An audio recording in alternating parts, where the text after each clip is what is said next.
Hello everybody and welcome back to Let's Play The Legend of Dragoon. My name is Cody Davies, and in the last exciting episode, and I do mean exciting, we kind of defeated the Divine Dragon.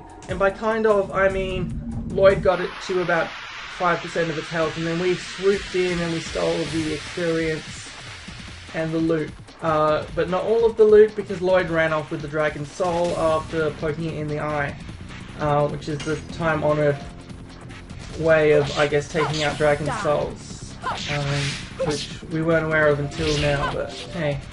So, I've switched up the party a little bit. I've decided that Albert's basically, he's almost complete. Like, he's nearly done on his final edition. Oh, I'm messing up editions here, speaking of.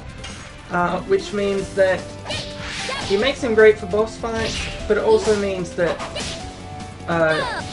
there's not that much further to go with him, whereas Rose has a bunch of work to do on her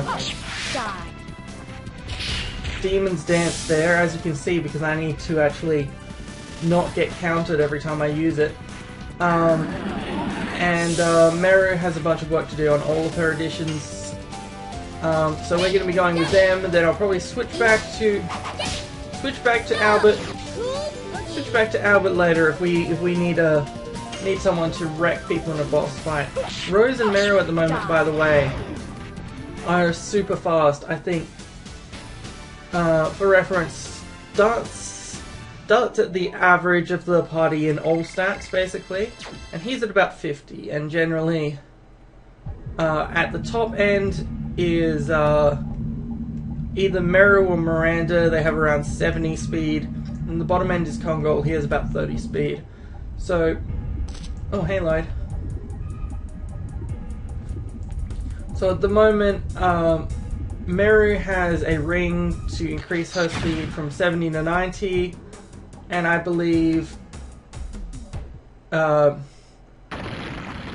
Rose has both a ring and boots to increase her speed from about 55 to 95. So they're both about twice as fast as Dart right now, but that's fine with me because Dart's the only one I can't switch out, so that means his additions are always way more leveled than everyone else. I'm very concerned, as you can see, about balancing additions so that everyone has their final techniques before the end of the game. We're going to get some parts later on in the game where it will be great to have everyone be good at their job. Like there might be some sort of single character fights and that kind of thing in the last disc. Can you tell me who I am? I know you. You're Dart, the main character, and also the name of my Jolteon in a Pokemon Let's Play I did once. Yeah, we're getting some, getting a bit of plot development. Rose has many secrets. I'm carrying out your will. We took this world back together. I won't let them ruin it. So she's mistaking Dart for someone else or something, or hallucinating, or she's half asleep. Virage, embryo, the moon with black power. So she knows something. She knows something about this this black monster that Dart has been on the search for this entire game ever since the black monster burned down his hometown when he was like 5. And here we go. Here is a flashback. I think we saw this flashback, or most of it, in Disc 1, but Disc 1 was 5 years ago, so it's well worth a little reminder of what's going on here. So this is Dart's hometown when he was about 5. And that's the black monster.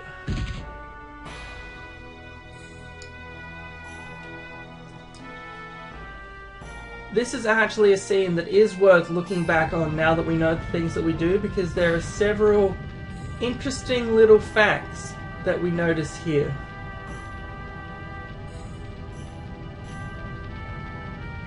For example, Dart's mother is someone who looks very similar to another character in our party who's been searching for his daughter for about 20 years. And this guy here, Dart's father, he's the one who Dart got his Dragoon stone from. It was like his memento or whatever, and then Dart got it. So why is it that this guy has a Dragoon spirit and was just keeping it as like a necklace or whatever? Like, what's the deal? What's the deal there? And these are the things. These are the little mysteries that are going to start to unravel before it goes full. I call it full Sanderson after Brandon Sanderson, who does this in all of his books, where the last like quarter of the book is 3,000 plot twists that all interravel everything from the start. I was reading the latest Mistborn novel recently because it just came out. So if you're a Brandon Sanderson fan, that's cool. You should let me know. I like Mistborn. So, yeah, you can wait here by yourself, okay? So yeah, end of disc 3, disc 4 is when the plot is going to start to get a bit crazy. Actually, the last disc 2 and disc 3 can basically be summarized in like a sentence or 2 sentences in terms of plot. Like, it's basically, so far in disc 2 and disc 3 it's been, we're chasing Lloyd. Lloyd's going after these moon objects or whatever. And it's mostly been just us chasing around Lloyd. But as we all know from any JRPG, it's gonna get real serious real soon. I'm really looking forward to it as well.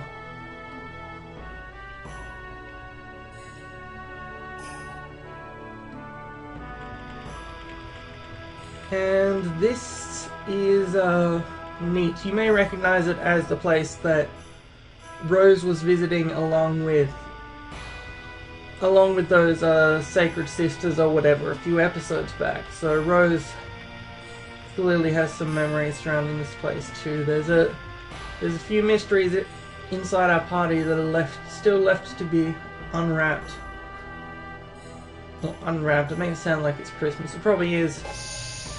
Well, it's relatively close to Christmas, and by relatively I mean it's close enough that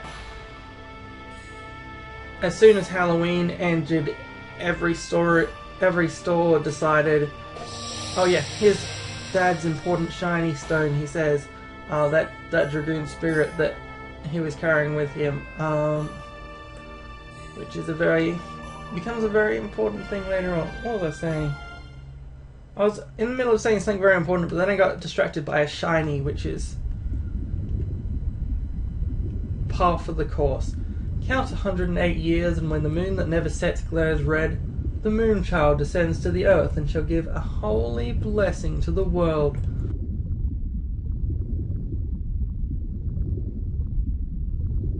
Festa said, what really appears is not the moon child, but the black monster.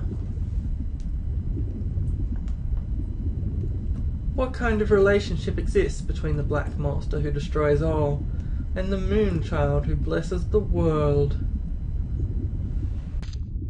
These are the important questions. Rose, what do you know about this? Rose isn't telling you because, well, mostly because she's unconscious, but also because she's mysterious. And now the fact that Meru is a Wingly has come in handy, because she can just carry people out of this, like, ledge into the abyss here, which they would have been pretty stuck on otherwise. It's very useful having a pair of wings in the party.